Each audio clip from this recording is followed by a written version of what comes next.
a little bit like. What's up, America? Yeah. I Good feel like morning. I'm channeling college DJs. We could do different songs throughout the day. Yes, we're gonna have different themes for every hour. Good morning, America. Welcome to Ask Andrew, hour 1 of 10. I'm going to cut the music just to make everybody's life.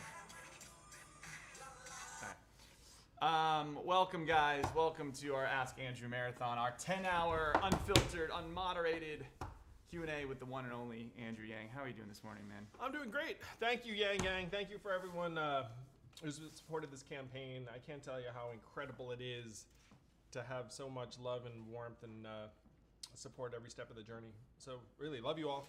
And yeah, I'm very happy to take questions. And if you're not Yang Gang, totally cool too. Because that's what this is all about. Very true.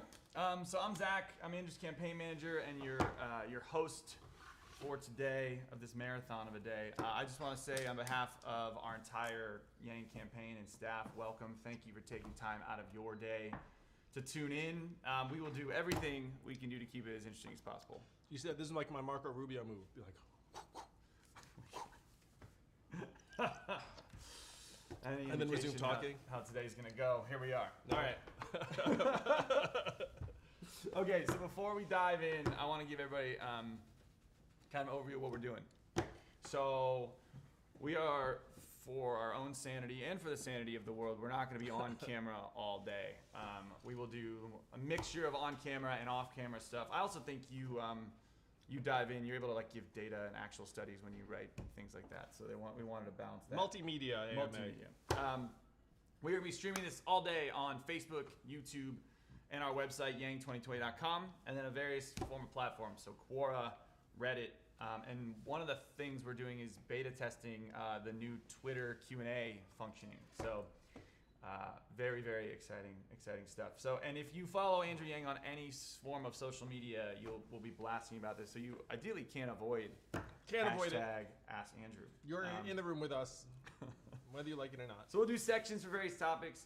Just to let you guys know, since you announced this, you've had over 20,000 questions submitted on the website. And then tens of thousands more using the hashtag AskAndrew across our platforms. So wow. I wonder how many I can get to. You're going to get to every single one. Oh. Hang on, let me do some quick math here. If it took me 1 minute per question, What did you do there? Take me approximately a month. No, I'm kidding. So we're going to start with some submitted questions, and then people are coming in live, giving you more access. So if you have questions, send them in. We will do our best to get to them. And if it's not your question, hopefully get to like the spirit of your question. I think you'll see that with the submitted stuff. We all try to take the stuff that like bubbled up a lot. The other thing that's gonna be fun is we got special guests throughout the day coming on FaceTime or tweeting questions. The Yang Gang's gonna be all over the place. It's very exciting. So we've got the New York Times here. We got CBS. We got ABC. We got NBC. We've got now this participating. So they're all sitting behind the camera. Yeah, there's like this giant press row. It's amazing. We're gonna feel like a press conference. That's true. Feel like answering like questions. All right, man. Let's do this thing. So, and then the last thing I'll start just before we started, that is really why we're doing this. And the biggest reason why we're doing this is because you've gotten a debate, and here's the math. You've gotten a debate, and you've spoken after 4 debates for less than 30 minutes. Sounds about right. That sounds, yeah. So, I think it's very tough, and we talk about this a lot. We can do 20 times that today alone. Yeah. And instead of taking you 3 hours, 10 hours. Oh no, let's. I mean, do the math. Yeah, I get your point. You know what I mean. But in many ways, the debates aren't really real. You talk about it's very tough to outline your vision for the country, and let's call it. Yeah, it's a terrible 9 format. minutes. The last one, yeah. 8 you know, I mean, I appreciated CNN's work. I thought they did really strong work. Yeah. But it's still very difficult. 3 hours long, and you get 8% of speaking time. Right. Yeah, so it's just a highly flawed format. I vastly prefer this format. I hope this goes well. If it does go well and people enjoy it, we can do this. Yeah, I enjoyed this more. So yeah. Let's do it. Let's give him pump. Let to Andrew talk about. speak. Let Andrew speak. So questions for real people, real Americans, all the country. I'll do my best to just ask them. So let's start with. Zach is your proxy. I'll do my best to be your proxy, America.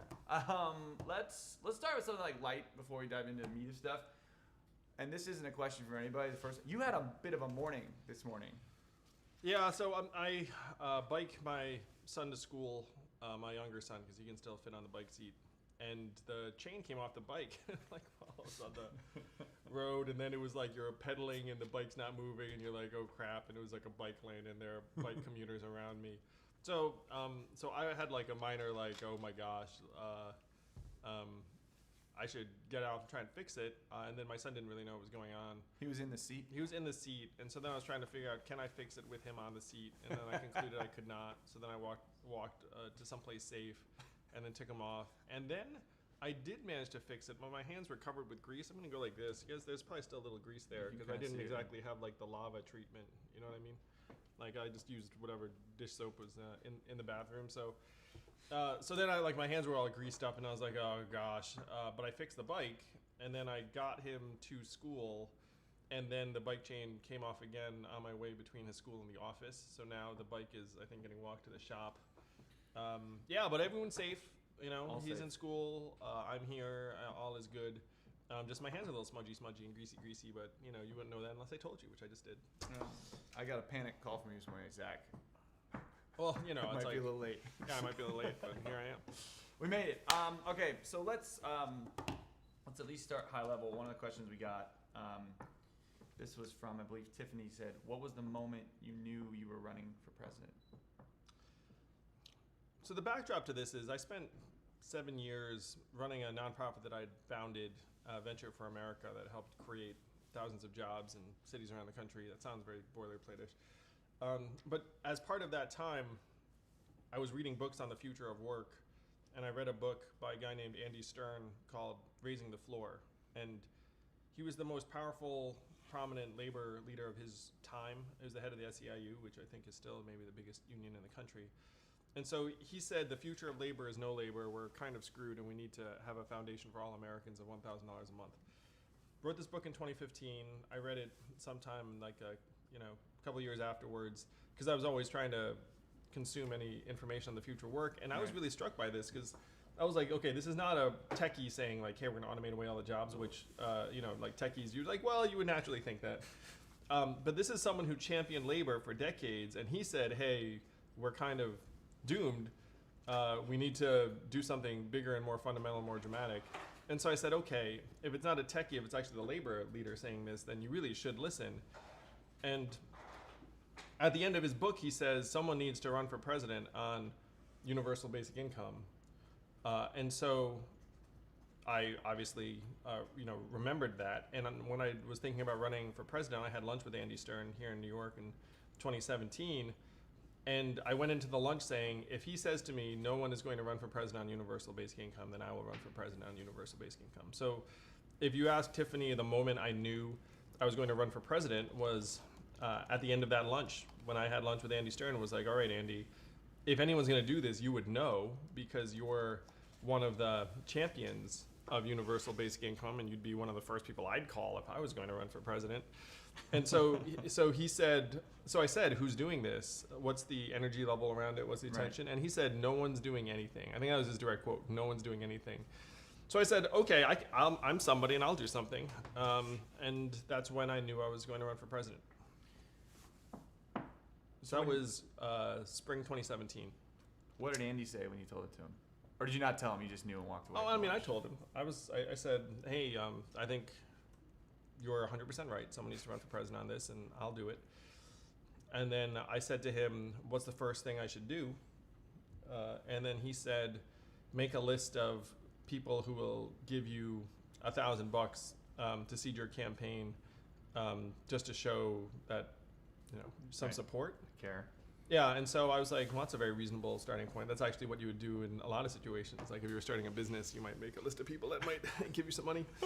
So I said, that's reasonable. And the limit to donate to a campaign was $2,700. Now it's $2,800.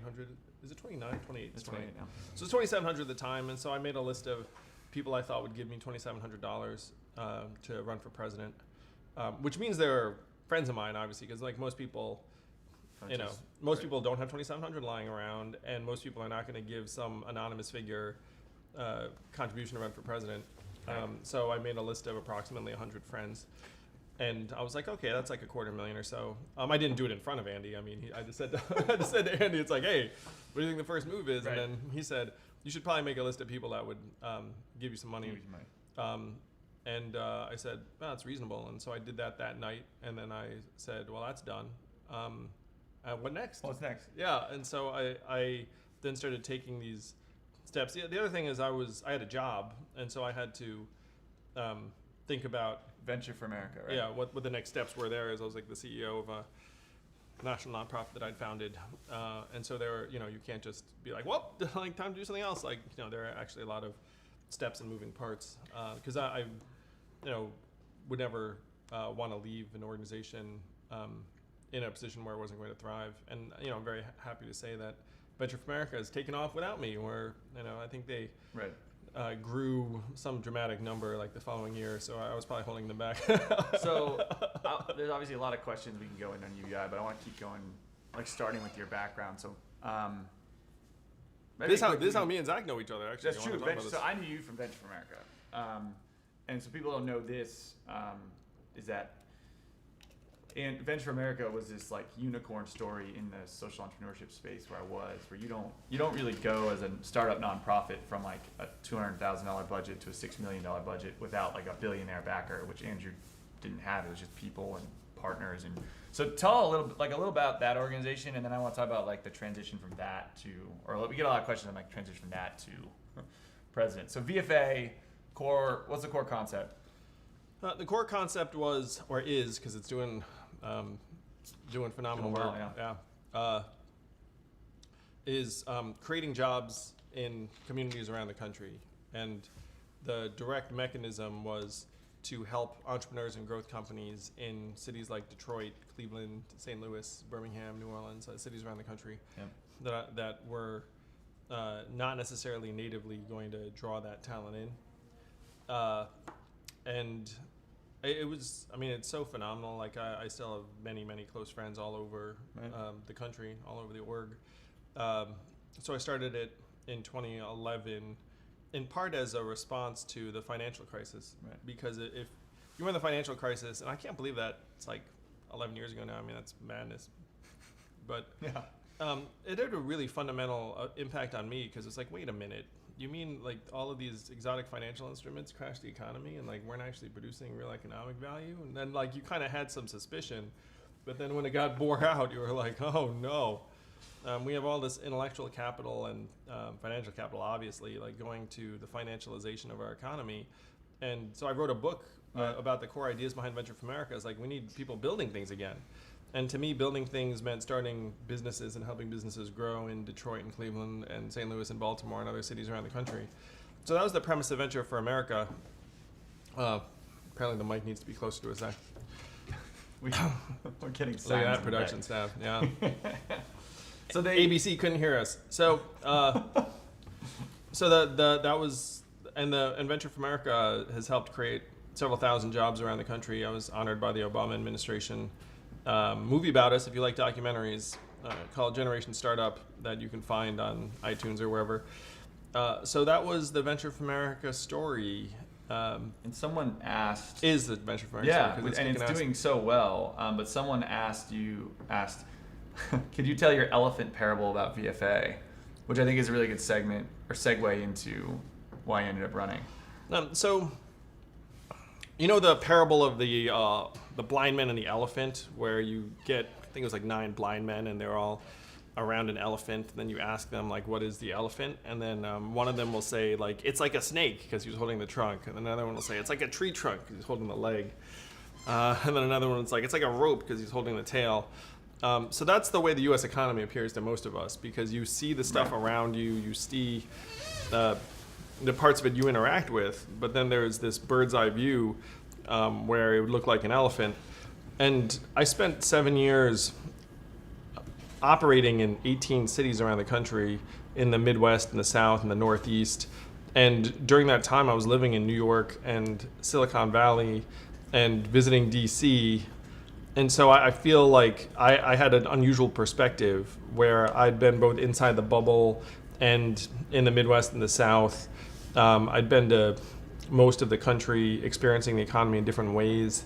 Right. If you go to Western Pennsylvania, like an hour and a half out of Pittsburgh, it looks a certain way. If you're in Pittsburgh, it looks a certain way. If you're certainly in Silicon Valley, it looks a totally different way. Right. And so I felt like, and the darkest part was like I had this sinking feeling where I was like, why do I feel so shitty about what's going on in the country? And everyone's clapping me on the back, being like, "Hey, great work!" And I was like, I really don't feel like you should be clapping me on the back. You met the president. Yeah, I met the president, and you go, and Zach was part of this too. It's like you go to these gatherings of people who are doing positive things in the country, and the thing that scared me to death was that I kept seeing the same people over and over again. Right. And then I was like, wait a minute, like this is actually most of us. I mean, it obviously isn't, because there are people doing incredible work, like actually in communities, that aren't getting like invited to social entrepreneurship convention X, but you had a sense of at least the highly visible national efforts, and I was like, these don't make sense relative to the problems. So that's the parable of the elephant. Like I felt like, and the thing that bore it out for me, because I'm sort of a facts and figures guy, I was like, okay, I've been traveling the country for 7 years. Was at Detroit in the height of its pre-bankruptcy era. Have seen the extremes. I had the sinking feeling. There's a lot of happy talk in certain quarters, but not many facts behind it. So I said, okay, what are the facts? And so then I spent a number of months trying to dig through various facts and figures and got a horrifying picture that I then, I don't know if we have a copy of my book around. Someone throw me, there's a copy of my book, just like throw it. It doesn't matter. Product placement. Yeah, I guess I can product placement it. But like and when I went into the book, I was like, I have a feeling that, thank you. Oh gosh, not one of my cover, on my face on the cover. That's awful. He hated this so much. Yeah, my publisher decided to go with like the face. I mean, it looks awkward to me, but whatever. It's kind of awkward. Well, thanks for bearing out. Oh, thank you. I appreciate that. So I had all this research and facts and figures, and the facts and figures were even worse than like my most pessimistic imaginings. So yeah, I mean, I get a lot of questions on that. My favorite one, and this is from Regina. She said, "What's the best way to communicate with less tech-savvy people about the realities of job automation?" Right. So she's like, in California, where I live, most of my friends get it, but we are not, say, as you say, normal people. So how do you explain it to friends in the Midwest, or ones who can still see, still get jobs as fast food workers and maintenance people? Like, how would you explain it based on the numbers you saw? Like, what's the simplest way to explain what just happened? Well, thanks for the question, Regina. I've been trying to figure out ways to translate it to everyday experience. And so the things I've been saying are that 30% of malls and Main Street stores are closing in the next 4 years. Self-serve kiosk in every McDonald's by 2021. Call center software, like replacing more and more of the 2.5 million call center workers in the U.S. Things that I feel like people can relate to their own experience with. Like, oh yeah, I do get that software when I call. It's like, oh yeah, I did sit there. Every grocery store, every CVS, on and on. What most people don't realize, the most common jobs in the economy are retail, administrative, and clerical, which includes call centers, food service and food prep, truck driving, and manufacturing. And those 5 job categories comprise about half of American jobs. Half. So that's not what you would think sitting, if you work in technology, Regina, you're like, oh yeah, that's half of people, but it's half of people. So I don't know if that's helpful in terms of translating to folks, but I just tend to think of the most common jobs: retail, call centers, food service, truck driving, manufacturing, and you just go through those 5 and being like, hey, these 5 are all going to shrink a great deal. It's already happened in manufacturing. Right. It went from 17 million to 12 million and change. If you look at the other categories, they're going to shrink too. I don't know if that's helpful, Regina. I hope it is. Maybe too many words. I don't know. too much information. That's kind of the point of this, to actually give you some words, like time to explain it. Because it's tough to say that in 60 seconds. Yeah, that's true. So, yeah, but yeah, 5 biggest jobs in the country. Subject automation. Another stat that might be useful. Yeah. About a third of Americans graduate from college. So when you think about the American workforce, think of tens of millions of high school grads, because that's what the American workforce actually looks like. Yeah. Yeah. So, and if you're working in technology in San Francisco, I'm pretty confident that more than a third of the people you interact with went to college. You know what I mean? It's just like that's the nature of the bubble. But it's been at a third consistently for a number of years. And one thing that really frustrates the heck out of me is when someone acts like a majority of people go to college or will go to college, or if we just like put our minds to it, like you can like get everyone through college. It's like, well, it's been stuck at 31, 32, 33% for decades. And the college completion rate in 6 years now in this country is down to 59%. And it's been declining. So what's happening is you're sticking more people into college that are not finishing college. And guess what? They still have the debt.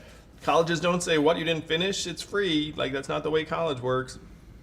So we're overprescribing college. We're loading up people with life-changing debt. Right. And then there are still people just cheerleading college, like it's for everyone.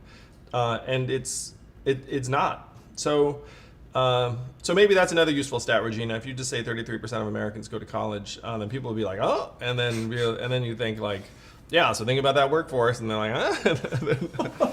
So if you include vocational and community college, it's about 42%. So you're still talking about majority high school grads. So you see all the Venture for America, you see what's happening, you're getting awards, this doesn't feel right. You start looking at all the numbers and data, and then you're like, "Oh my gosh!" Yeah. So a couple of the data points that I found very discouraging: business start rates and formation rates at multi-decade lows in most of the country. Entrepreneurship levels among younger people, historic lows. Rates of people moving across state lines in America, multi-decade lows. So all of the happy talk be like, oh, like, they're going to like move, find new things, start new businesses. Yeah. It's like, well, it's not happening now. So what's going to change? It's going to make it happen more later. Right. And there's so much magical thinking going on. It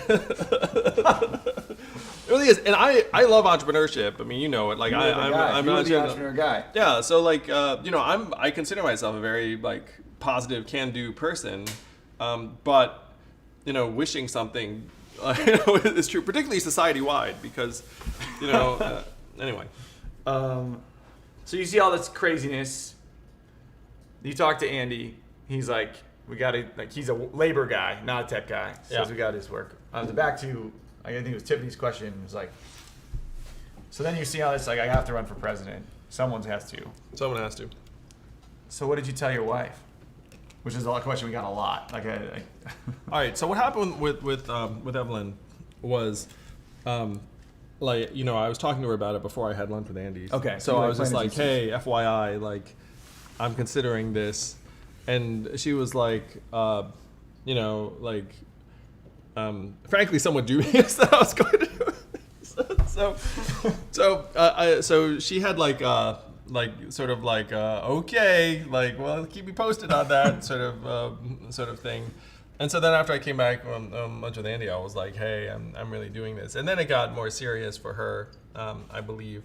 So she's like an awesome partner and deeply practical. So she just started thinking about very practical considerations. Jonathan wants to know how you guys met, like your relationship.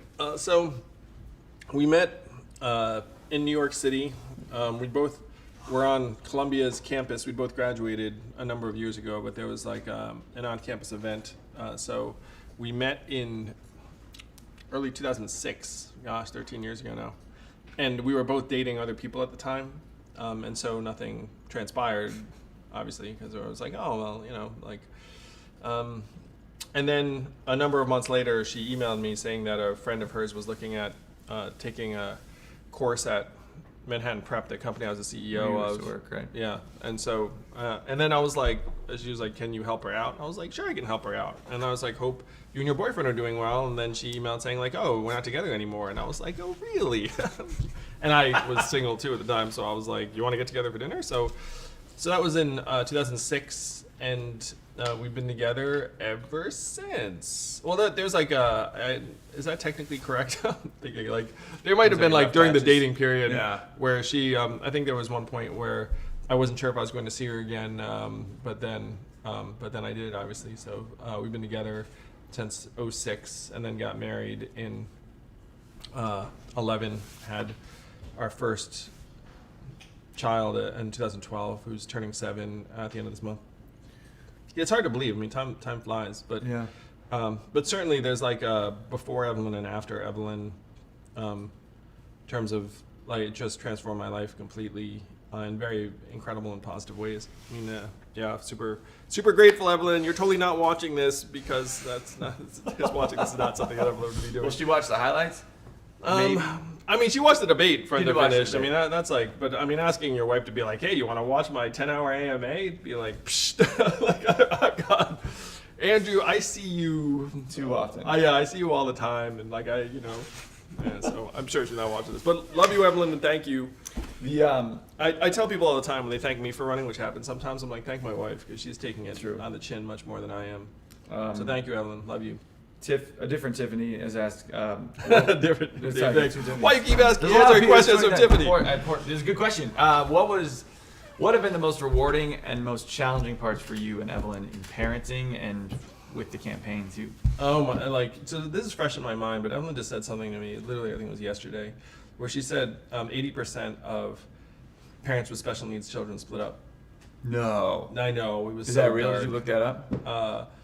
Well, she said it was She's 50% smart. for like parents generally, I think, but it was like 80% for I guess that makes sense. parents with special needs kids, but still that's a jarring stat, right? You hear that and you're just like, whoa.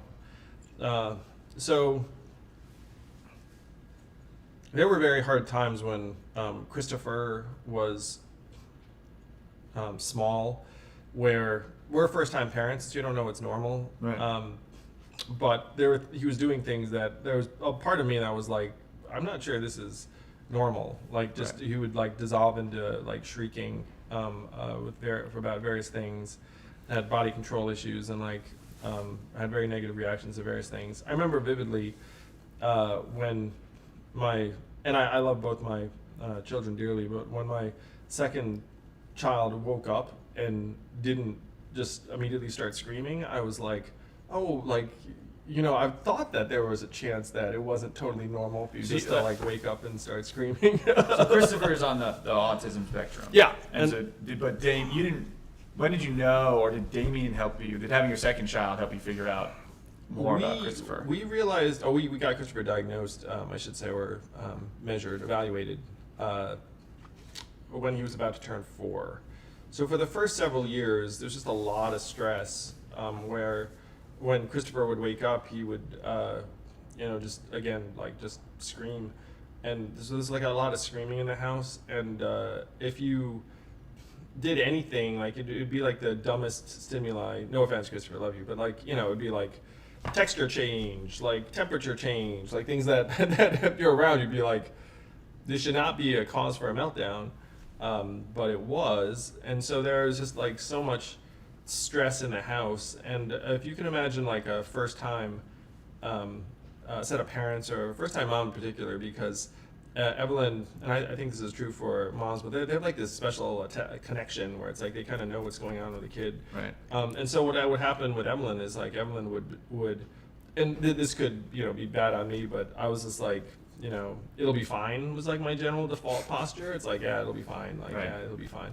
And so she, to her credit, was like, got him evaluated, and then it was actually a big relief when we realized he was on the spectrum, and it explained a lot. And Right. it made me feel like, oh, okay, like this actually makes me feel better.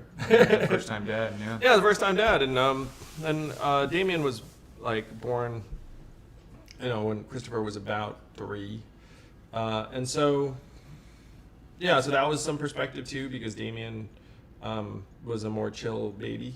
Not having much. You only have like 1 or 2 reference points, and so I understand why that stat is what it is. That 80% of parents with special needs get split up. I mean, it's just a hard thing. It's one reason why I'm so passionate about trying to support families and parents, because I think that there's a lot of humanity that gets swept under the rug where kids in particular are concerned. So some of the stats in my book that I had to triple check, 40% of American kids today are born to a single mom, unmarried parent. It was about 15% when I was growing up, and now it's 40%. And there are a lot of reasons why the marriage rate has declined the way it has, and some of them are very positive, like just more choices and freedom for women, and but then there are some really negative reasons, like why the marriage rate's declined, like just lack of steady economic opportunities, and and some other things. I mean, if you're a young person watching this right now, how many young people do you know who are concerned about ever having kids because they don't feel secure about their own future or livelihood? I mean, I think I know lots of young people. I know lots of young people who have that concern or anxiety, and it's actually grounded in the perverse and inhuman and punishing nature of our economy now, where like American fertility is at record lows, and you know what else? And what's at record highs? Financial security, people living paycheck to paycheck. If half of you can't afford an unexpected $400 bill, it's very hard to be like, let's have a kid. That's like not the move. That's not the move. So that stat blew me away. Like the sort of things you have sneaking suspicions about. Like when you dig into the numbers, you realize like, oh, like the numbers actually bear that out and confirm it in terrible ways. These were. I'm very passionate about trying to help people. If they want to have a family, should have a family. Like we should support you. Like parents should get time off. Like everyone should have the chance to spend time with their kid, which would be like, hey, if you had a couple adults in the house and you're getting $1,000 a month, like that's $24,000 a year. Maybe one of you can actually spend time with that child. Like maybe like they're actually. We should be providing free marriage counseling to any parents that want it, because the data is very clear that if you stay together and have kids, then like the outcomes are more positive. Right. But and so it would be actually a very smart investment on the part of society, just to say, if you want to, obviously, like if you don't belong together, don't want to be together, then by all means. But like if you want to try and figure it out, like I'm happily married, and like Evelyn and I are doing great, but like remembering those stressful years with Christopher, I can very easily see how families with lower levels of support or makeup or whatever it is would break apart. And then what happens to those children? It's like the children then, obviously some turn out like A-okay and the rest of it, but then some look up and be like, where the heck did daddy go? And that's particularly true for young boys. The data show that little boys are more sensitive to parental time input than little girls. Mm-hmm. So, and when I talk about these 40% of kids are born to single moms, like something like 85-90% of single parents are single moms. It's like 85%. That's crazy. So you're talking about tens of millions of kids who are going to be raised by single moms, and the data show that if the child's a little girl, little girl and single mom, then they have super mom, and they look up and they think, okay, like girls and women are awesome, and outcomes are fine, in part because girls tend to be better at school at younger ages. And the data show that if you have a little boy and a single mom, then unfortunately the boy struggles because there's not a great male role model around. They're more sensitive to parental time input or the lack thereof. And if you have a single mom, she's likely to be working. More behavioral problems, more academic problems, lower levels of high school and college completion, and the rest of it. And so you have a society that's essentially, not exactly investing in our kids in a way that would set them up for long-term success and thriving. Right. We got one of those touching things in reading the questions. There were so many questions from the autism community. So many questions. One of them I love was a personal story from someone named Jacob. He said, I'll read. I'm just gonna read most of it. It said, Mr. Yang, my sister has autism. She just turned 21, so she is aged out of her school program. My family is now in the heavily bureaucratic process of securing adult services for her, and we've all been frustrated about how much complication there seems to be in just being able to make sure that my sister continues to achieve her goals and make necessary progress. My question for you is, I've seen a lot of people are championing the fact they love that you talk about this, and I do too personally. But the question was, I've seen your policy. What would you do to implement further aid? What would you do for families and with adults with autism, kids with autism? What would you do to fix our process, our funding, like that? The questions go on and on. Yeah. The first question that comes to mind for me from this questioner, what's his name? Was Jacob. Is where does Jacob live? Because the services look different in different I parts have of a the zip country. code, but I'm gonna have Yeah, to no, I mean, we don't need to do that. Okay. That's fine. But so services are different in different parts of the country, and that's really part of the problem, is that you have certain communities that have some resources available and many communities that do not. And to me, this is something we should be solving for at the national level, because this is the new normal. Autistic children often grow up to become autistic adults. And there are autistic families that say to me that to the extent there is any support, it stops completely at the end of schooling. But there are many families whose autistic members are going to have needs well past 18 or 21. Right. I mean, many, like their entire lives. And again, it can destroy families. It can destroy lives. And Jacob's so in Connecticut, which has a generally speaking pretty solid public school system for this. Yeah, so the least we can do is try to address this collectively and nationally and say, look, this is the new normal. This is our future. We can't just say you're on an island when you have a child who is going to need some degree of support and services for their entire lives. We should federalize those resources. Put billions of dollars to work, and the great thing there is like you'll end up creating opportunities around supporting various people with autism in ways that people would really want. Like there are a lot of people who want those jobs. It's just that right now there aren't resources for them. If you go to like the average community or school district, right, you can say like, hey, like what are the resources available? They're just not there. And I feel for many of these communities because they have limited budgets and resources, and they're like robbing Peter to pay Paul. I was talking to the vice chair of one of the national autism organizations, and she said that they had people checking on school districts to see whether they were doing what they were supposed to do in the school. Right. And they had people like hiding from them in the school because they just didn't want like to have to like have that conversation. Oh my gosh. But then she said like she didn't actually blame the school because like even if they had the money, like they wouldn't have been able to hire someone with the right expertise in that part of the country anyway. So there's so many problems that we can address if we start trying to put the resources to work. So feel for you. His name was Jeff? Jacob. So Jacob, thank you for all you do for your sister.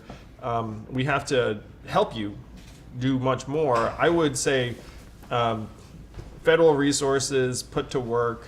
I know you have to go through so much red tape, it's insane. We have to try and make it more straightforward, right, and give you like a clearer path forward, give you and your sister and hundreds of thousands of families around the country a clear path forward.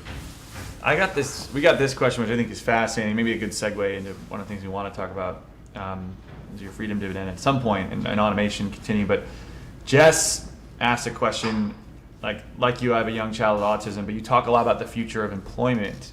And she basically goes on to say, how does let's call it the atypical community fit into this new economy you're talking about? No, and so this is the thing that like there are two sides to this, and this is the current American approach to every problem. Actually, these people have like incredible hidden talents that if you put them in various like appropriate environments, like you'll see that they can like contribute like at incredible levels. I think the NSA is the number one employer of individuals on the autism spectrum. This is like the general approach to this question, and it's not just used for people on the spectrum. It's used for like everyone under the sun. Pretty much, it's like you're not doing it right because like if these people were put in the right environment, then they would like have these massive market impacts, positive market impacts. And there's some truth to that because it is true, but we have to face facts. That's true for like a subset of these people. Like some of the people on the spectrum we're talking about are like nonverbal and will just need lifelong support their entire lives. So if you just go around saying like, hey, you know, We got a job for you. yeah, we got a job for you, we got these better things. Like, I mean, of course, like, you know, we should be trying to create opportunities for people with very diverse capabilities and neurological profiles. But like arguing, essentially, the thing that drives me nuts about it is that what like the first tack does is it essentially says we all subscribe to the market utility measurement of human value.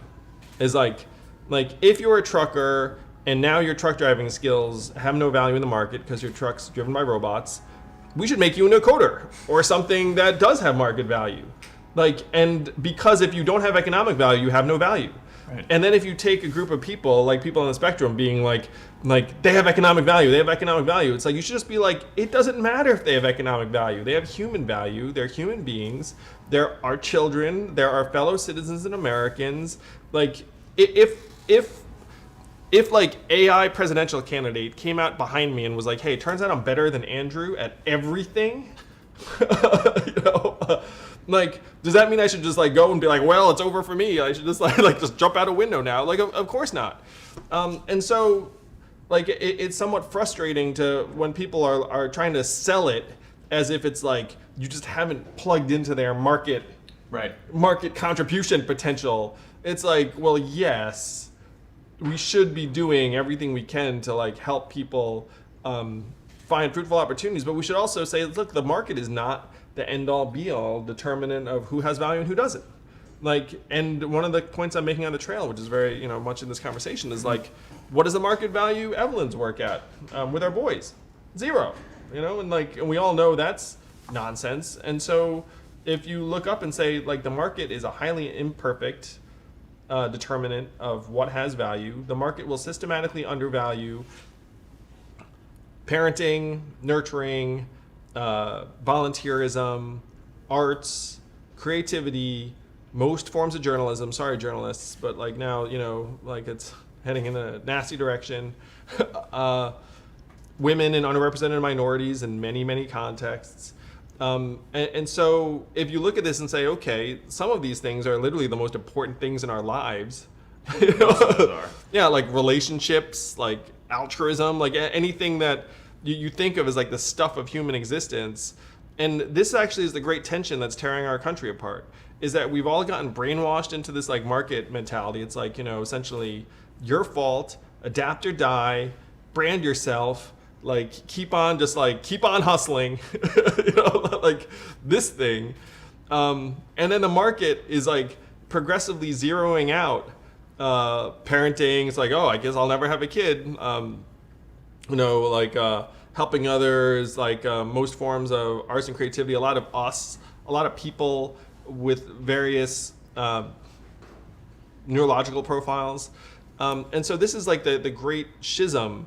And one of the big themes of my campaign is like, look, the market sometimes gets things terribly, terribly wrong.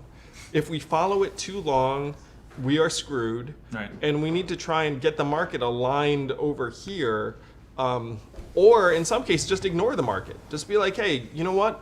Like, we're the richest society in the history of the world, 21 trillion or so in GDP, like up 5 or 6 trillion in the last 12 years, like easily afford $1,000 dividend for every American adult. And then people will be like, oh, what have they done to deserve that? It's like, you know, they're an American, owner and shareholder of the greatest country in the history of the world. Like, you know, this is a starting foundation. And then that alone gets you thinking differently about how to address even folks in like the special needs community. It's not like, oh, I'm gonna like find some way for you to become like some savant, like, you know, order. It's like, hey, guess what? Like, human being has value. Like, what's that? You like, you know, someone who's going to need service the rest of their life? Great. Like, you know, instead of being like, oh, that's like a drain on our society. That's like the point of our society. So it's like, well, what's that? Need some services? Like, fantastic. There are probably like dozens of people that actually want to provide those services if they could make any kind of living doing so. So let's like make that possible. So, you know, I love this. Sitting with you many hours, now a year and a half. But Basically, don't let the market brainwash you. That's the crux. And the That's really crux of all your it is. campaign, like you've had over 100 policies on the website, but solution number one is your freedom dividend of $1,000 a month, which of course we've gotten a million questions on, and I want to hammer this right now. I want you to get the opportunity to hit, because a lot of it sounds too good to be true. It sounds like there's a lot of like doubt initially, right? So let's start with, I mean, kind of what you're just saying, like why we need it, right? Like what is it supposed to accomplish? And let's start there. Well, it's interesting. I mean, I can talk about like my own exposure to it and evolution. Yeah. And then I'll start with the. Though I will the say that naysayers. I think the first time I heard about universal basic income, I was like, oh, it's a good idea. Like, Really? We should do that. I thought it sounded like socialism. Well, the first time I saw it, it was in the context of reading some of these books in the future of work, like Rise of the Robots and Second Machine Age, and most all these books end up with like, hey, probably gonna need universal basic income. I was like, oh yeah, that's right. Okay. So I've always, I mean, I'll be honest, Right, like you've I've always always been like, yeah, that's probably a good idea. It wasn't like drop everything and run for president on it, but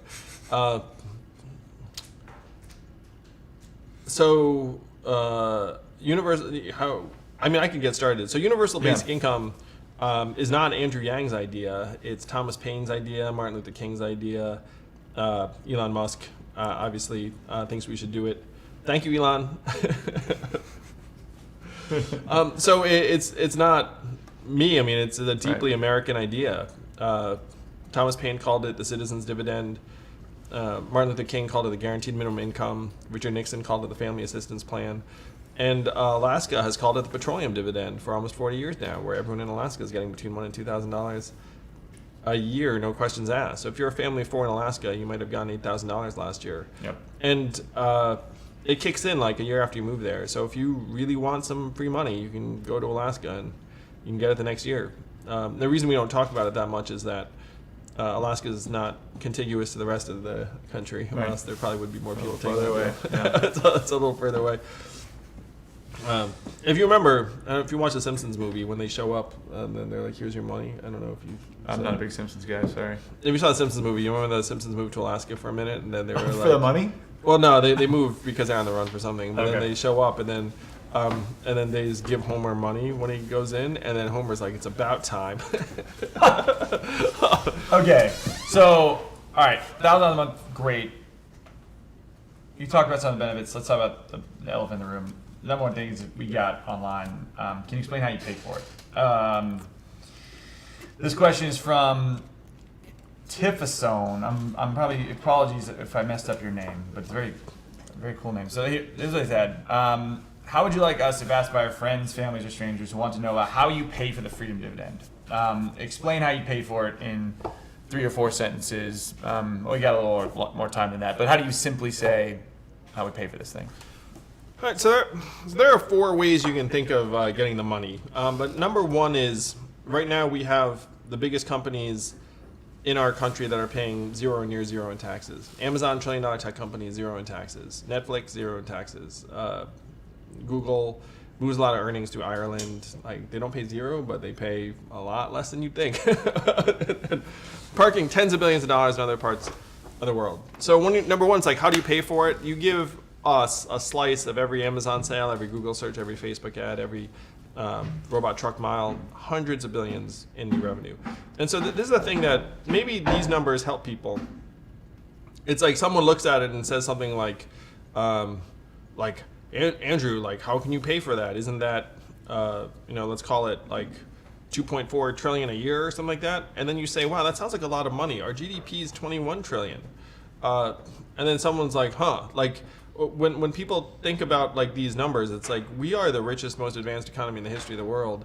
If you put it in the size of our economy, then let's call it 2.4 doesn't sound as bad. But if you start with this 2.4, if you have this mechanism where we share in the gains of the biggest winners of the 21st century economy, generates, let's call it 800 billion plus. Right. And what's the total cost of this plan? Let's call it 2.4 trillion, which is about right. 2.4. And 800 billion would you get from From the value-added Amazon tax and the value, rest right. of it. All right, so Which that's every other country has, developed country. every other developed country already has it. So people say it's crazy. Oh no, Or like the any crazy economist looks at it. Like the tax foundation, the tax foundation was like, yeah, this is actually the best mechanism. Everyone kind of knows it. The only reason the value-added tax not been on the table in America is because the companies have been lobbying the crap out of it to try and keep it off the table. Like that's really it. Right. All right. So then you're like, okay, 800 billion is not 2.4 trillion. So what's up with that? And be like, oh, well, here's where some of the magic occurs. After you put the money into our hands, we spend it.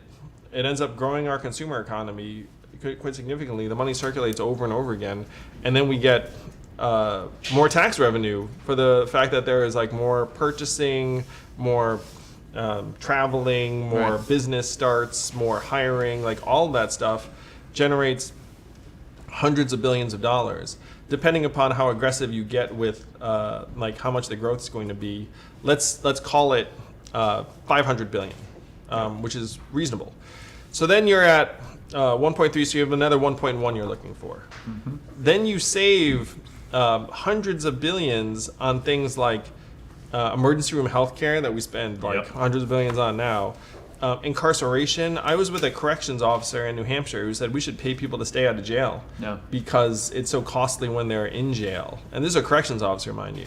So you save billions on incarceration. You save billions on homelessness services. You spend billions essentially on what we currently are putting in place to try and pick up the pieces very often. Right. So then you're down to, let's call it like a little bit less than $1 trillion left. And then there was one study that showed that if you were to alleviate extreme poverty in this country, you would increase our GDP by 700 billion just on the basis of better educational outcomes, better health outcomes, better mental health. And then, so this is like a massive investment in our human capital. If you're a company, all the time as a company, you go around saying, hey, we have to invest in our people. We have to invest in our people. Because the thought is if you invest in your people, then they'll be more productive and then your company wins. We've all at least heard that. I mean, if you work for a good company, if you work for one of the rich companies, they actually send you to some ridiculous training for like They a do week. invest in you, yeah. Where like, and then you were like, hey, did I learn anything in this training? Sort of. But like I really appreciated it, and then so like it sinks in. Like you actually feel that. And then in the public sector, we try and disinvest. We try and be like, let's not spend any money on that person. Right. And then we end up getting stuck with the bill later. So if you invest in your human capital, you end up increasing the size of the pie by hundreds of billions conservatively, and then we get a lot of that value back, especially because it's literally us. So to go through the list again, fair share of the winners of the 21st century economy, cost savings on emergency room healthcare, homelessness services, incarceration, and various social ills. Economic growth, actually reverse that. So I'll say economic growth number 2, incarceration, homelessness services, and emergency room healthcare is number 3, and like the other things that we spend money on. And the number 4 is better health outcomes, better education outcomes, stronger human capital, better mental health, better decision making, higher productivity, higher entrepreneurship, etc. So if you add these 4 up, you come pretty close to the 2.4 trillion headline number. And again, you have to bear in mind that like this is money in our hands. That if you're a company and you say, hey, we're going to pay a dividend, no one ever says, well, that's a waste of money, because by definition, it can't be a waste of money. It's like it's the money getting returned to shareholders. In this case, the money literally goes to us. We're the citizens and shareholders of this country. It's actually the best possible use of proceeds. Right. Because if the money goes to us, then we're the best determiners of how to allocate those resources. One of the things So that was a little bit long-winded. I'm sorry about that. But you summed it up. But I summed it up. Yeah. One of the things you say a lot is one of the biggest lies in America is that we don't have the money. Oh yeah, Zach knows this too. Yeah. Biggest lies in America is we don't have the money. And there's like this, there really is some very strange stuff going on where people, another way it's like people say like, how do you pay for it? You could say this, how did we pay for the $4 trillion bailout of Wall Street? Do you remember voting for that? Remember getting the referendum being like, do you want to vote for the $4 trillion bailout? Do you remember anyone caterwauling about where you're going to get the money? Do you remember that? I don't. No. No, it was like, hey, the banks need $4 trillion. let's do it. Let's pull that. Right, Let's check. let's pull the lever. And during that time, and it was a tough time. Like literally, our society was on the precipice, so you can't Monday morning quarterback it too much. But if you had a choice between bailing out the banks and trying to keep more Americans in their homes, like let's say forgiving some of the mortgage debt and the rest of it, in my mind, you should definitely have done some of the latter. But that is not what we did. We said $4 trillion for the banks, and then That was that. yeah, and that was that. And so if someone's like, "How are you going to pay for it?" It's like you can be like, "Well, like I don't remember anyone like stressed about how to bail the banks for $4 trillion, Right. or just now with the latest round of corporate tax cuts, it was like 1.5 trillion, and then people look around being like, "Where do you get the money?" It's like, if you gave us the money, and we all know this, if you give us the money, we'd spend it. It actually goes back in the economy like exactly the way you'd want it to go. Right. If you forgive 1.5 trillion in corporate taxes, how much of that gets in the economy? I'll tell you how much got into workers' hands. 6%. The majority of the 1.5 trillion went to share buybacks and like boosting stock prices and the rest of it, which ends up benefiting the top 20% of Americans. And so, we're doing things in the most dumbass, inefficient way possible, and the only reason for it would be like if your goals were not actually to do right by your people. It's Right. it was just to like enrich a Make select money. group of Americans, because it's obvious if you wanted to do right by the economy and our citizens, you just put the money in the hands of people, and then that'd be like it'd just be much more effective as an economic boost. And we're gonna get there because Ray Dalio just came out yesterday. I don't know if you saw this stuff. I did not see this. So Ray Dalio looked up and he called it like the great sag. He said we're going to be in this great economic sag, and that central banks are going to be unable to do much about it because interest rates are all already at very, very low rates. So the financial image they use is like pushing on a string, is that if you've already lowered rates to as far as low as they can effectively go, and you hit a rough patch, then you can't just lower rates because they're already pretty much at zero. Yep. And so then he said, you're going to have to resort to fiscal policy. And you know what fiscal policy is? Spending money. And so the question is like, how are you going to spend the money? And I'm suggesting, you know how we should spend the money? Give it to shareholders, give it to Americans, and that would be the surest way to strengthen our both way of life and economy. This woman said to me, and it was in, I'm happy to say it was in Iowa. Right. She said to me, like, she gave me a hug and said, if we all got $1,000 a month, I don't think we'd ever have a recession again. I mean, that was actually, Wow. yeah, I know. And And you I think mean, about it, like maybe, yeah. because you know what we do Or with that recession money we is, define differently. yeah, I mean, we just end up spending it, and then we have to, like have different economic measurements. Slightly different story, but So but yeah, it's like it's clear to most Americans, common sense, that the most effective way to actually bolster our economy would be to put money into consumers' hands where it gets used. So I just want to finish I'll this keep thought. going. No, Sorry, no, I didn't know you- no, because 78% of Americans living paycheck to paycheck. Right. Almost half can't afford an unexpected $400 bill. You put money into that American's hands, they're gonna spend it. Yeah. You know what I mean? Like, and they're gonna spend it on basic things that keep the economy humming. If you put $1,000 into Jeff Bezos' bank account, economic non-event. No one would even notice. You just change one digit in like one of his accounts somewhere. No one would even notice. You put $1,000 in the hands of the average American who's just like, trying to make ends meet and like trying to figure it out, like maximal impact. So, one of the things I will say is when we were first starting, we had looked at millions of different ways to pay this, or hundreds of different ways to pay this thing, and we found, like, the ones you have, we thought, like, the most efficient, most effective, but there's a lot of ways you could actually pay for this thing. Yeah, I mean, there are other things too that are part of, and we don't talk about it because there's like, they complicate life. Right. But data dividend, it's like if we get data check, it like gets built into the freedom dividend. Our data is now worth more than oil. How much of that value seeing it? We have a carbon fee and dividend, but that money is getting used to try and move us towards more renewable. Right. But there are a lot of different revenue sources, and right now we have just like the dumbest system, and then we're arguing over how to sort of like tweak the dumb system. and it doesn't make any sense. Like I said to, someone, Amazon, $1 trillion tech company, Jeff Bezos is worth 120 billion or so. It's like, I could increase the marginal tax rate 70, 75, 80%. How much of Jeff Bezos' $120 billion would I see? Next to nothing of it, because he's not an idiot. He's not going to be like, I'm going to get paid $10 billion my paycheck this year. You get $8 billion of it. Like, of course not. He probably pays himself something nominal. Most of his wealth is in Amazon stock. Right. If you want to get some of that money, what you do is you put a toll on Amazon sales, and then you pump, tens, hundreds of billions of dollars into the public coffers. It's like a much more effective way than like crowing about the income tax. The income tax would nail, like the town dentist. Like that's not where the money is. I mean, there's some, but yeah. there's some, but like the trick that they're pulling is they're trying to pit us against each other and ourselves. It's like, that's not like, there's a saying where it's like, why did I rob the bank? Because that's where the money is. Like, you have to go where the money is. Right. And like, the town dentist has a little money. It's not your guy or gal. But Jeff's got his 120 billion and his company's worth $1 trillion. And anyone who's in that space complains about the fact, and this is totally legitimate, Amazon doesn't even need to make money. How can you compete with a company that doesn't need to make money?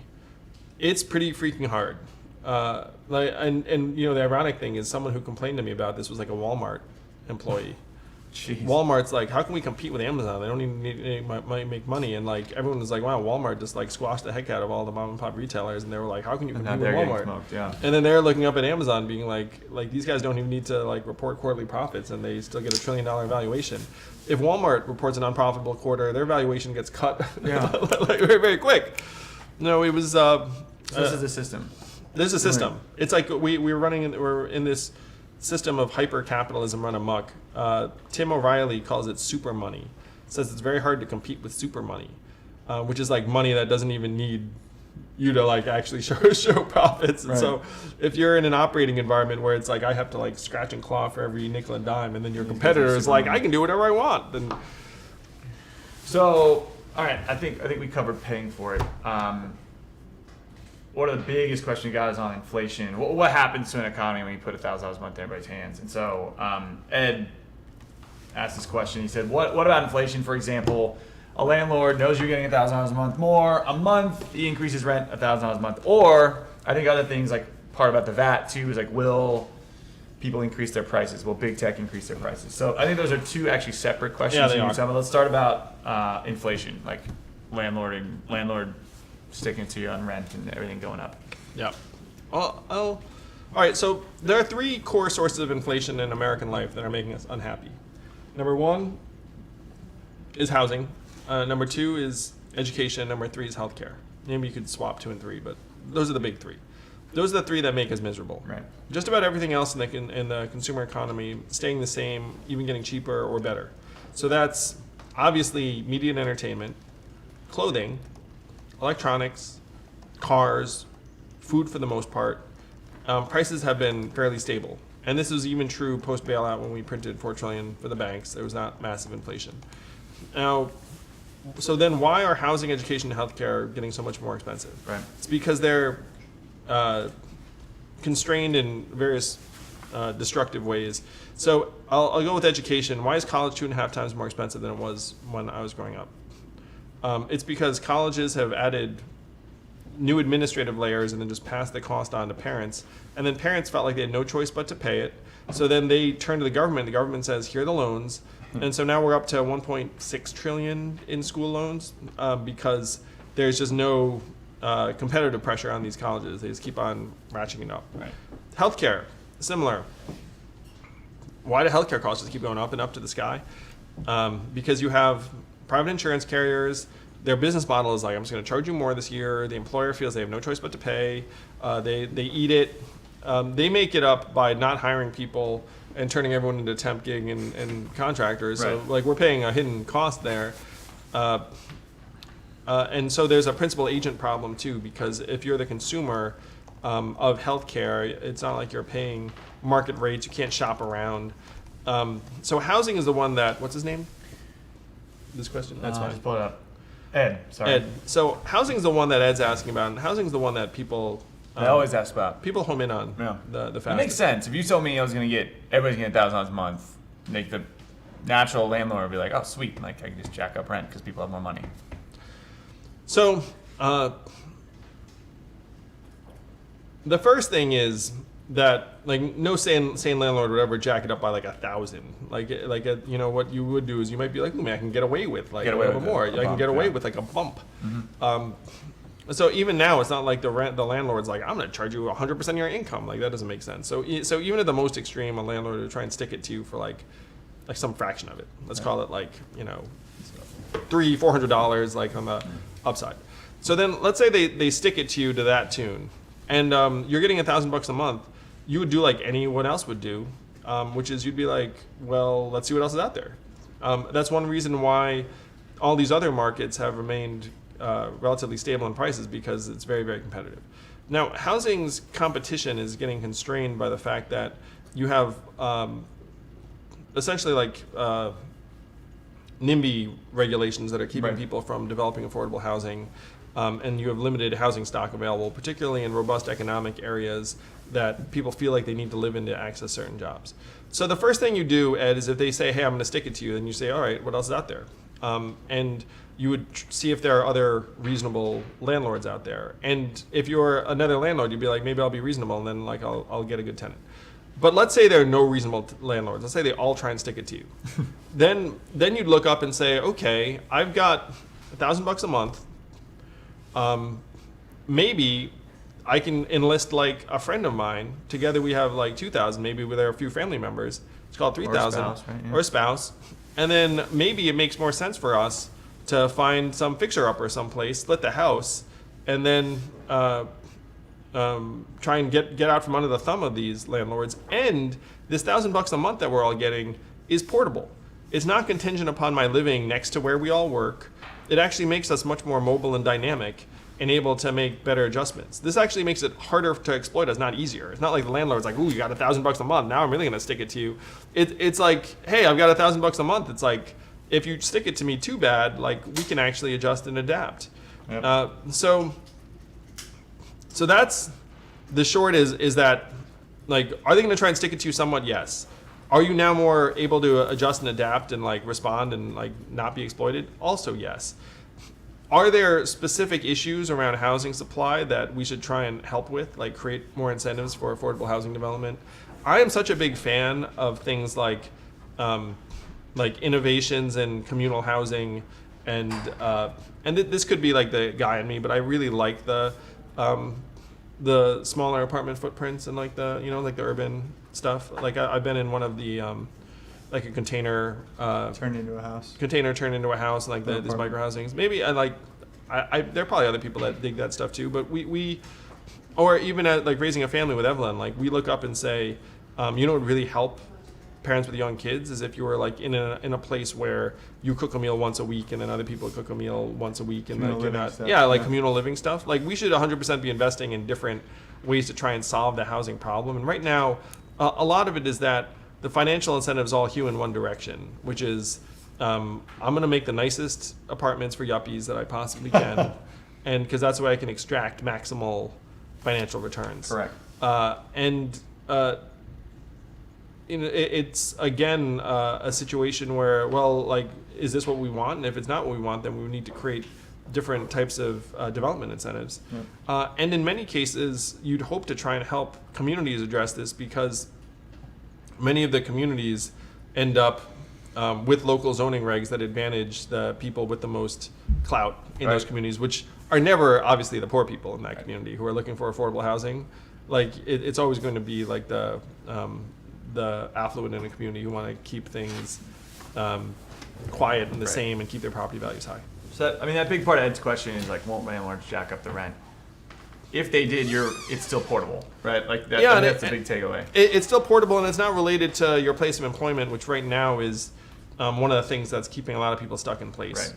And then on prices, right? Like what's preventing like Burger King from jacking up the cost of a burger? Yeah, so one of the jokes I tell is like, if you went into your favorite restaurant after the freedom dividends passed, thank you, America, and the prices were 80% higher, it's not like you're cost insensitive. You'd be like, wait, this thing was like $10 yesterday, it's like $16 now? Like, that doesn't make any sense. and then it just takes one restaurant that doesn't decide to gouge you for you to go there, and then all the other restaurants like, oh snap, I guess I can't raise my prices by 60%. Right. So you wind up with, in most marketplaces, like competitive pricing, and you saw this again where post bailout, when we printed $4 trillion, there was minimal inflation in consumer products. Right. If you look at it, and this is a very, very common misconception. So the three big causes of inflation right now are housing, education, healthcare. Those are not being driven primarily by people having lots of money, particularly in housing, in healthcare and education. Right. They're being driven by market constraints. Like us having buying power, it does affect prices at the margins, but it doesn't, it's not the main driver in those three. And you say a lot, the $4 trillion bailout didn't drive up prices. Yeah, it didn't. Yeah. There's minimal inflation. Yeah, and like what's happened in the education thing, it's not like everyone got rich, so like college got really expensive. It's just that they just jacked up the prices, and now we owe 1.6 trillion on it. So the buying power is not driving some of the price spikes we're seeing. Now, how about this question? I think that was my reaction as someone who's kind of a moderate, at least before I joined, right? And I think you get this a lot. Is Logan asked this question: is like, do you feel innovation will be affected if companies are on the top or tax the freedom dividend? But also like on the so there's at the company level question that, but also on a personal level, like, is there motivational work that's affected, right? Like, what if you give somebody $1,000 a month? Like, are people gonna work less? Is this like gonna make us lazy? Well, there are a bunch of Silicon Valley techies that are supporting the campaign that love innovation. They're literally like almost the embodiments of innovation. Yeah. I mean, most people know that, like, Elon Musk endorsed me, but it's not just him. There's a bunch of them, yeah. Yeah, Alexis Ohanian, Sam Altman, Jack Dorsey have all either donated or are supporting in various ways. Some of them might even like ask a question. Like today, yeah. So these are people that know that it's a much more positive environment for innovation when people feel like they're participating and sharing in it. Markets function better. Yeah. Everyone, it's just like, it's a really bad environment for innovation, like the winner take all extreme economy, someone like Trump in the Oval Office and people turning on each other. That's a very bad innovation environment. So it's one reason why I have a lot of techies who are behind me, knowing full well. And when I go to some of the techies, I say, hey, we automating away the jobs? Like, oh yeah, we are. And it's like, hey, do you want to like try to pay some more to like keep our society together? A lot of them are like, yeah, I would. It's like, it's not like people are just, like dragons on piles of gold coins. It's like they're freaking parents, they're Americans, they're humans. Like Jack grew up in the Midwest. Jack's like, things not looking so good. So, I don't want to put words in words in his mouth. But, it's like they're human beings. They're families. And they know that it's a better environment for innovation if we're still actually excited about it. And the studies have shown people don't work less. And there's places that. Oh yeah, the working less thing. Yeah, like so, two groups worked less when they got extra money. Right. New moms who spent more time with their kids, which I don't think we're sad about, and teenagers who graduated from high school at higher levels, which I also don't think we're sad about. Yeah. And so someone actually in South Carolina asked me, it's like, hey, what's it going to do to work ethic? And here's like the way I genuinely feel about it. It's borne out by the data. If you're hardworking now and you're watching this right now and you get $1,000 a month, are you really just going to like stop working?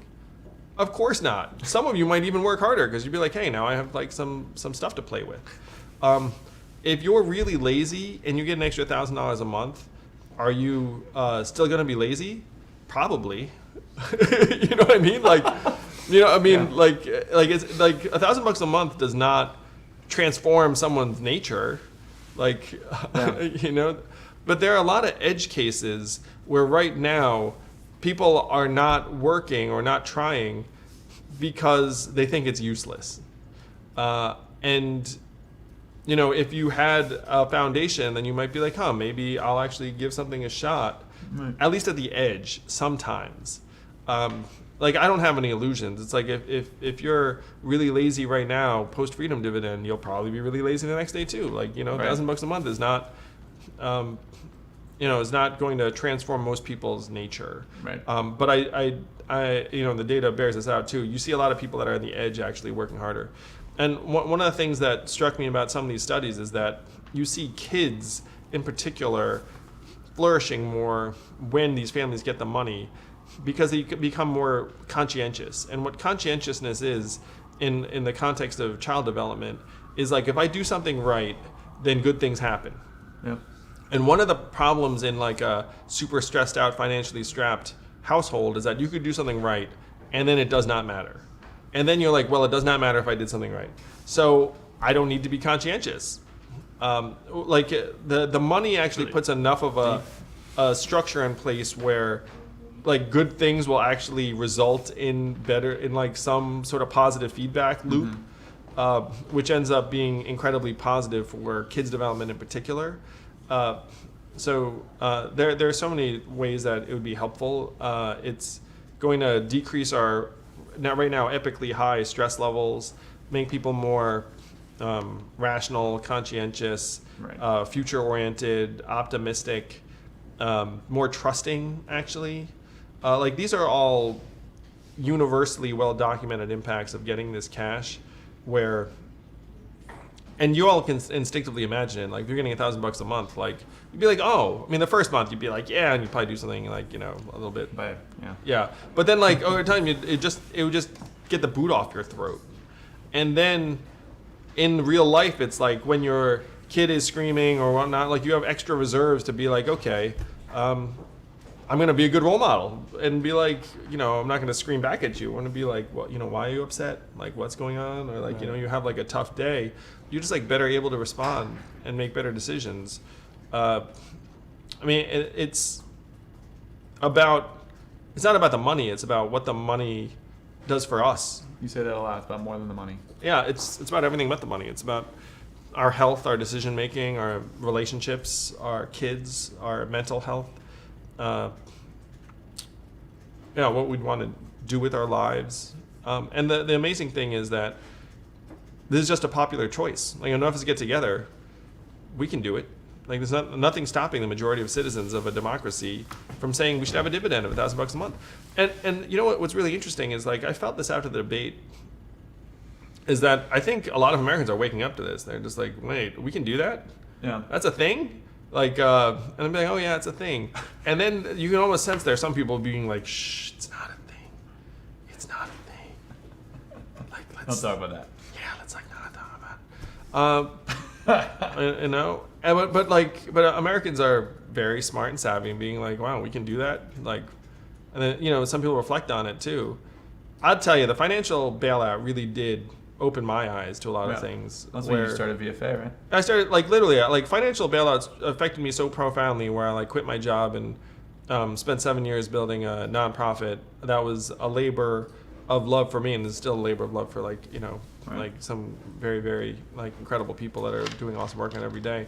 And I genuinely thought, I was like, Venture for America, this is my grand, like, sort of, it's like, Legacy. yeah, grand, like, or like, legacy, or the best contribution I can make to society is like try and train hundreds, eventually thousands of entrepreneurial people who will do positive things. So And the now you're running for president. So the financial crisis like lit a fire into me, being like, oh my gosh, like things Right. are. But it also, like, it really did shake me up. It's like, wait a minute, we just did what for who? Like, we just it's like printed $4 trillion for these guys. Like, what the heck just happened? Right. And and this country like preaches individual responsibility, and then it's like you have like literally like the lack of accountability was shocking to me, where you had these people who were getting paid tens, hundreds of millions of dollars, being like, who could know? It's like, well, do you want to give back all the money you've ever made? Being like, because like theoretically you were getting paid to like not let this sort of thing happen. Yeah, they made a lot of money beforehand. Yeah, made a lot of money beforehand, and then like they're like none of them just stepped up and were like like, to me, like, men or leaders about it, being like, well, like I should have known. Like, this is probably the grandest screw up in the history of mankind. Like, we're wrecking millions of lives, so I should take accountability and walk the plank. But there was zero of that. There was like I don't know what happened You here. make me angry talking about. I want to do, so it's 11:20 essentially, 10 minutes till we take a break. What I want to do, I wanted to like talk about one of the most common things you got was the freedom dividend. and then the rest of the day, talk about everything else that you always talk about that I get to see all the time because you talk about more than just the money. Like you have 110 policies on the website and about a whole bunch of Yes. other things.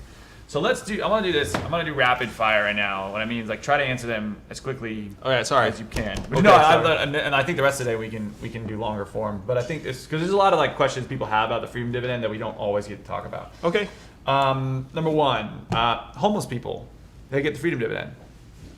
So when a government, yes, they do. And Yeah. when a government agency interacts with a homeless person right now, the first thing they try and figure out is, does this person get some government benefits because that will help them help that person.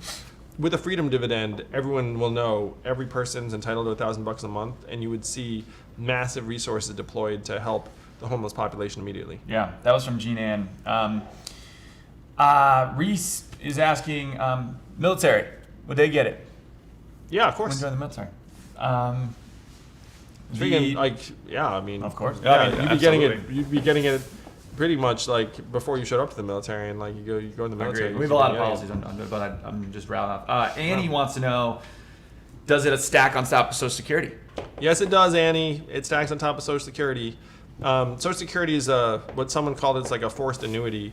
And one of the things that moved me towards this was that if you were a mom and you took decades off to raise your kids, your Social Security benefits are lower because you have less of a work history. And we're facing a retiree crisis. 50% of Americans will never retire. Who wants to live in a country where you have old people just working till the day they die and struggling all the time? And we have to shift our economy towards human needs. Yeah. The freedom dividend stacking on top of Social Security, $1,000 additional a month. So think about that if you're near retirement age, because the fact is most Americans right now will never be able to retire unless we make this kind of move. Be the greatest expansion of Social Security in history. Yeah, it would make our environment so much more human too, because you'd end up investing massive levels of resources in helping people like retire and live with dignity. Oh my goodness. Yeah. Because right now you talk about it's like, what's the future of work? It's like, home health care aides. It's like, well, half of Americans will never retire, so I'm not sure how that's gonna. It's like you'll actually just have them working at convenience stores till they die. Does everybody get it? That's from John. Yeah, Over 18, everybody gets it. Rich, poor. And Yes. Why is it important to give it to everybody and be universal? So in the Alaskan experience, everyone in Alaska gets the money, and it's universally popular. There's no stigma. There's no I'm paying for you. There's no monitoring. There's no incentive to underreport your income. And so you get rid of the stigma and administration. And if we're funding it through a value-added tax, the truly wealthy will be paying much, much more. So the reference I make is like, look, if Jeff Bezos is paying billions of dollars into the system, which he would, and then we're trying to send him $1,000 a month to remind him he's an American, that's fine. That's a win. Yep. I just lost this question, but it was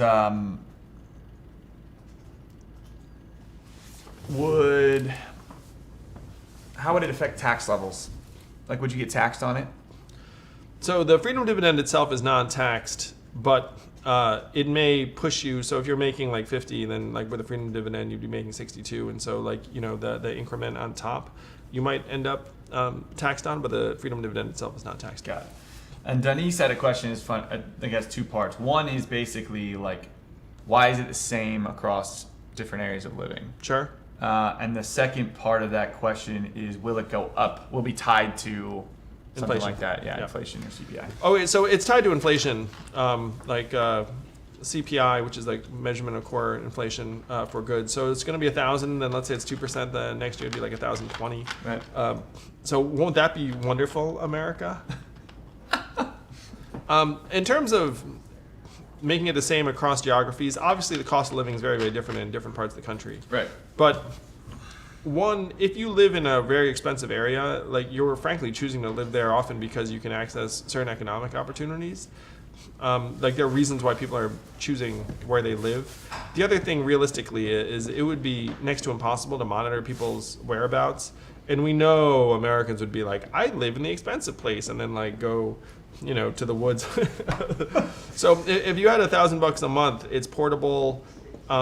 it's actually a way to make our population more dynamic in both directions, because there are people who are stuck in very expensive areas that feel stuck that would move someplace less expensive if they have passive income. And there are people who are in less expensive places that are like, I would actually give Seattle a try if I thought I could try and make it work and survive for a little while and look for something. So it actually ends up helping dynamism in both More directions, dynamic, but also it would realistically be completely impossible to monitor, like cheaper to implement, right? yeah, and you'd wind up with like crazy games playing if you were like, it's dependent upon like what neighborhood you live in or something. I mean, you can just imagine that. Would a couple questions, like Kurt has one here and a couple others talking about the value-added tax being a regressive tax. So does a VAT, or does the way you pay for it hurt poor people or people with lower incomes? Well, in a vacuum, if you just had a VAT, then it might hurt people who are just trying to make ends meet. But if you're putting $1,000 a month into everyone's hands, it increases the buying power of 94% of Americans. The other thing is that you can tailor the VAT so it exempts certain consumer staples. You can have the VAT fall more heavily on luxury goods. There's ways to adjust it. Yeah, there are ways to adjust it where. What Tina's asking is like, would a raise price on basic foods for the so you could exempt various diapers, things. you could exempt. Yeah, you could exempt like consumer staples. You could do a lot of different things. Like there's so much value changing hands in America now that and you want to go to where the money is. A lot of questions, or not a lot, but a number of people say, why is this not socialism? Why is it not communism? I've heard you answer this a million times. Yeah. So this is capitalism where income does not start at zero. It makes markets function better, makes businesses function better. If you're a small business in a community right now and everyone has another $1,000 a month to spend, like you're probably hiring and expanding. This is good for markets. It's good for business. This is not like 1,000 economists endorsed it in the 60s. The CEO of J.P. Morgan just came out for like a related idea on negative income tax. So it's like this is the least communist thing around. And if you want to get technical, socialism is defined as when the country nationalizes means of production. So that's like the U.S. government takes over Ford. That is not what we're talking about here. We're talking about just putting buying power into people's hands. Correct. So 3 minutes left. Let's have some fun stuff. Would you? And then we'll do serious, do fun. Would you wear a tie? So we made a lot of noise when we didn't wear a tie. When you didn't wear a tie, which is fun. Would you wear a tie for official business as president? If I thought it was helpful to conduct official business, of course. It's not like I have some, I've worn ties lots of times. But you hate them. I don't hate them as much as people make out. Yeah, if I was meeting with like the head of the UK and someone was like, hey, like they love their ties or whatever, I'd be like, sure, I'll wear a tie. I'll wear it for fucking Union Jack. I don't care. Sorry. It's only live streamed to the whole country. Oh, sorry. You're fine. This is fun. If you could get, only the last one we wrap, or maybe one more. If we have one celebrity, this is from, I'll find the name, from Nigel. If you could have one celebrity endorsement today, that let's say we don't have, right? We have some that we can't talk about yet or working on. That's which true. is very exciting. That's very exciting. But one that we don't have that you would love, what would it be? Or who would it be? The first person that came to mind, so I'm going to cheat and say two, but like Oprah or The Rock. Why? Because I feel like they are some of the most admired Americans today, and I admire both of them, and it would be a delight to have the endorsement of either. What would you ask them? Twitter comments are funny. What would you ask The Rock if he was like sitting right here? Like out the gate, like what did you say? I would ask him if he can smell what I'm cooking. Kidding. You should ask him that. No, because I mean he's the cook of the conversation. He's the cook. So I mean, I'd ask him for his I mean, I'd probably fanboy out a little bit, so I found myself. You don't being know like, I'm what's your fanboy. favorite? Yeah. Yeah, no, I mean, no, it's true. Like, who doesn't love The Rock? I Like, agree with that. So, America, we're going to be back. What we're going to do is take a quick break, and then we are going to, what are we doing? We're hopping on Reddit for 2 hours. At 11:45, we'll be on Reddit. We're going to start writing. What's that? Maybe 12. But basically 2 hours. So let's say it's on 12 to 2 essentially. We're going to be on Reddit, taking lots of questions. So if you didn't get your question answered here, throw it on Reddit. We'll be doing this all day, essentially. Anything you want to say? Yeah, thank you guys. Thank you for tuning in. This is a lot of fun. I hope you're enjoying it half as much as I am. And so we're going to beam back into this venue later? Or no? Later day. We'll be back on camera at, let's say, 2 o'clock, 2:15. We'll be on Reddit for a few hours. We're just going back and forth all day. Multimedia, I love it. It will I not actually be do all really on the- like What's typing that? answers. You do. You do. Like if he's like really tired and doesn't, like he's like exhausted and fried, I'm like, hey, you want to do a little Typing, like, and he'll do it. typing. So, That's true. And you do have a reading too. I like to read and write. So thank you guys. We'll be back. And the thing is, the other thing, we won't be talking about the freedom movement all day. I wanted to get that, and we want to get that out the gate. We got lots of other topics. The rest Really, of the day. $1,000 a month would be a game changer for so many of us. And do not let anyone tell you that it cannot be done and somehow going to hurt us. It will not. It will just help improve our lives. Amen. And we all can sense that. And then we're like, oh, and we have some creeping doubts. We can do this for ourselves. And after we do it, our lives will be much, much better. Amen. Thank you guys. Signing off. We'll be back on Reddit in 15 minutes.